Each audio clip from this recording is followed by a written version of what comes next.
방언 짧게 하겠습니다.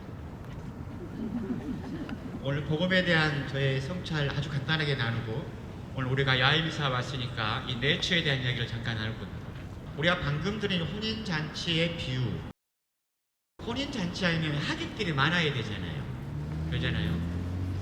우리 성당에서 가끔 이렇게 혼배를 하면 청년들도 이렇게 뭐 꼭 정장한 친구도 있고 또는 세미 정장도 하기도 하고, 적어도 우리가 한 결혼 잔치에 가면 나름대로 옷에 신경을 쓰고 갑니다. 아무렇게 입고 가지 않습니다. 오늘 복음을 보면 사실 오늘 복음은 이 종말론적인 관점에서 하느님 나라 마지막에 어떤 그런 것을 묘사하고 있는데, 맨 먼저 사람들을 초대했는데 아무도 오지 않는 거예요. 처음 초대한 사람들은 유대인들, 어떤 구원을 받는다고 생각하는 그런 사람들이었습니다. 수석 사제들. 그들은 하느님의 나라에 초대를 받았지만 가지는 않았습니다. 비유 이야기입니다. 또 여기서 임금으로 비유되는 분은 하느님이시겠죠. 그래서 두 번째로 다른 사람들을 불렀는데 거리에 나가서 아무나 데리고 오라고 그렇게 합니다. 아무나 데리고 와라. 바로 이들은 즉 예수 그리스도를 통해서 새롭게 구원의 역사가 시작되는 모든 이방인들을 말한다고 합니다. 모든 사람들이 하나님의 초대를 받아서 들어온 거예요. 그런데 뜻하지 않는 반전이 일어나잖아요. 혼인잔치에 걸맞지 않는 예복을 운운하는 거예요. 그래서 혼인잔치에 왔는데 먹고 마시고 놀고 있는데 주인이 와가지고 너는 왜 여기에 걸맞는 예복을 입지 않았는가? 쫓아내잖아요. 얼마나 억울하겠어? 그러면은 미리 드레스 코드를 알려줘야지. 혼인잔치에 이렇게 옷을 입고 오세요. 알려줘야 되는데 얼마나 억울하겠어요. 저는 제 개인 묵상 안에서요, 이 혼인잔치 온 사람 중에서 왜 예복을 입지 않았냐라고 물었을 때 그 사람들이 아무 말도 하지 못했다. 이 부분이 굉장히 저는 마음에 와닿았어요. 왜 아무 말도 하지 못했을까? 어쩌면 그들은 나는 여기에 이 자리에 있어서는 안 된다라는 것을 스스로 알았던 것 같아요. 굉장히 좀 저는 슬픈 느낌이 좀 들었어. 예복을 입지 않아서 나는 여기에 있어서는 안 된다는 걸 스스로 안다는 거예요. 사실 이 예복에 대한 오는 이야기는 초대교회 때, 저기 이제 복음서가 집필되고 이럴 때 모든 사람들이 교회 공동체로 들어오는 거예요. 이방인들 다 모든 사람들이. 그런데 교회 공동체 안에서, 새롭게 구성된 교회 공동체 안에서 그렇게 어떤 믿음이 없거나 그 다음에 어떤 복음에 대한 어떤 그런 삶이 부족하거나 어떤 그런 준비가 안 된 사람들이 많았다는 거예요. 그래서 그에 대한 어떤 경고나 어떤 그런 메시지로 예복이 운운된다고 해요. 옷은 무엇보다도 지금 우리의 몸을 보호하잖아요. 그리고 그 사람이 입고 있는 옷은 그 사람의 어떤 신분이나 어떤 품이나 그 사람의 취향을 말하는 거잖아요. 보통 옷이 그렇죠. 그러면 예복은 뭘까?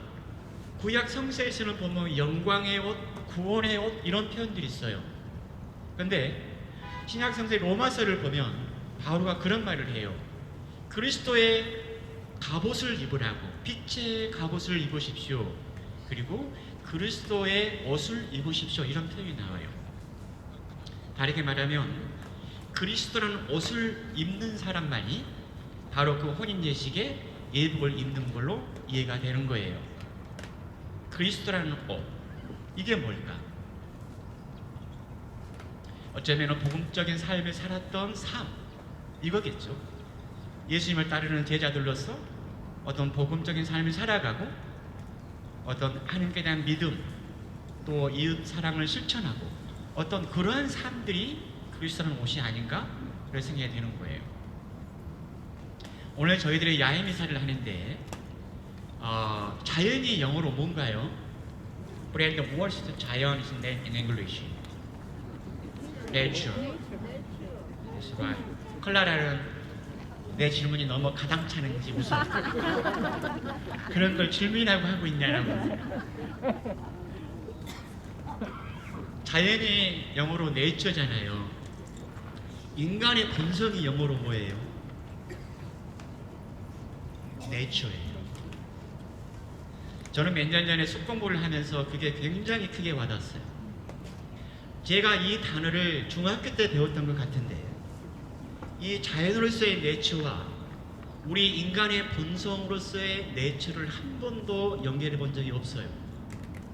너무 신비롭잖아요. 이 자연도, 하느님이 지으신 이 자연도 네이처고, 왜 인간의 본성도 네이처일까? 오리지널 네이처라고 해요, 엄밀히 말하면. 이게 너무 흥미로운 거예요. 우리 본성이 네이처예요. 우리는 우리 안에 하나님의 모상을 닮아졌다고 하는데, 하나님의 모상을 신학자들은 그렇게 말해요. 어떤 인간의 지성, 의지, 어떤 하나님처럼 인간의 그 불멸성을 넣어줬다고. 그런데 저는 지금에 와서는 다 그에 동의하지만 하나님 모상의 핵심은 내처인 것 같아요. 자연인 거예요. 우리 안에는 하나님의 모상이 저는 자연이라고 보는 거예요. 우리가 잘 알듯이 프란시스코 성인은 이렇게 해를 형님이라고 부르고 달을 누님이라고 불렀잖아요. 땅을 어머니라고 불렀어요. 왜냐하면 어머니는 생산을 하잖아요. 아이를 낳잖아요. 땅은 어머니예요. 프란시스코 성인이 그렇게 땅을 어머니라고 부르고 형님, 태양이시여, 노래도 있잖아요. 누이를 달이라고 불렀던 것은 단지 어떤 시적인 어떤 미화도 아니고 수사도 아니라는 거예요.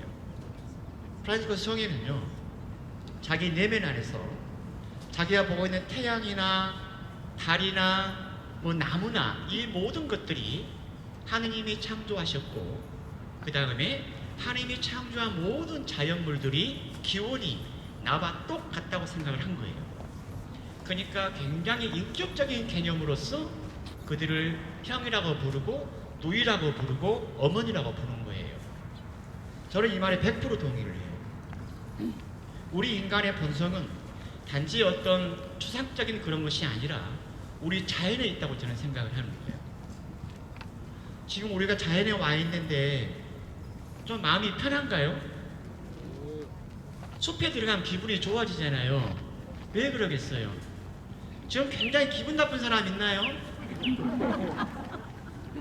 모르지. 집에서 싸워가지고 기분 나쁜 거 있겠지만 자연에 들어와가지고 막 기분 나쁜 사람들은 거의 없는 것 같아요. 식물학자들은 그런 말을 해요. 뭐냐면 이 자연이 우리의 첫 번째 집이었대요. 홈인 거예요. 제가 물어봤거든. 공부할 때, 식공부할 때, 아니 선생님 왜 숲에 들어오면 이렇게 기분이 좋아지나요? 마음이 편해지나요? 아유 신부님 집에 오셨잖아요. 그 말이 맞는 거예요.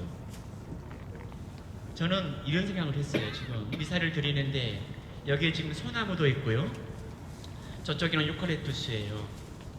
모든 나무들이 저는 이 미사를 함께 하고 있다고 생각을 하는 거예요. 제 상상력 안에서는 모든 나무들도 하나님의 창조물이고 피조물이고 함께 하나님께 찬미 드리고, 저는 그런 이미지로 다가오는 거예요.